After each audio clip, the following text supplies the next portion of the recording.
લાઠીના મતીરાળાની સીમમાંથી લીલા ગાંજાના છોડ સાથે એક આરોપીને દબોચી લેવામાં આવ્યો। 155 કિલોથી વધારે ગાંજો ઝડપાયો। તો ગુજરાત રાજ્યને નશા મુક્ત કરવા માટે જે અભિયાન હાથ ધરવામાં આવ્યું છે, જેની અંતર્ગત ભાવનગર રેન્જના આઈજી સર શ્રી ગૌતમ પરમાર સરની સીધી સૂચના અને માર્ગદર્શન હેઠળ તેમજ અમરેલી જિલ્લા police SP sir Shri Sanjay ખરાતનાઓના પણ માર્ગદર્શન અને સૂચના હેઠળ જે એસઓજીની ટીમ છે એ સતત એક એટીએસ ના ચાર્ટર મુજબની કામગીરી કરતી હોય છે, જેની અંદર આ રીતના કોઈ પણ જે માદક પદાર્થો છે તેને શોધી કાઢવા માટેના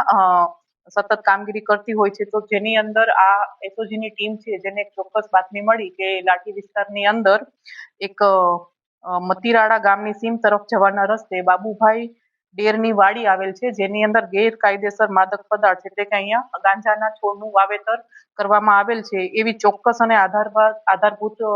બાતમી હોય અને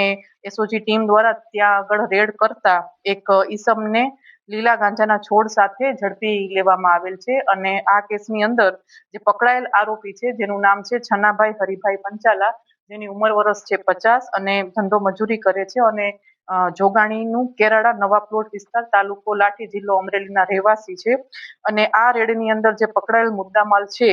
જે આ ખેતરમાંથી જે લીલા ગાંજાના છોડ આશરે 48 જે છે અને જેનું વજન કરતા 155 કિલો 865 ગ્રામ અને જેની કિંમત 77,93,250 રૂપિયા છે। અને આ આજે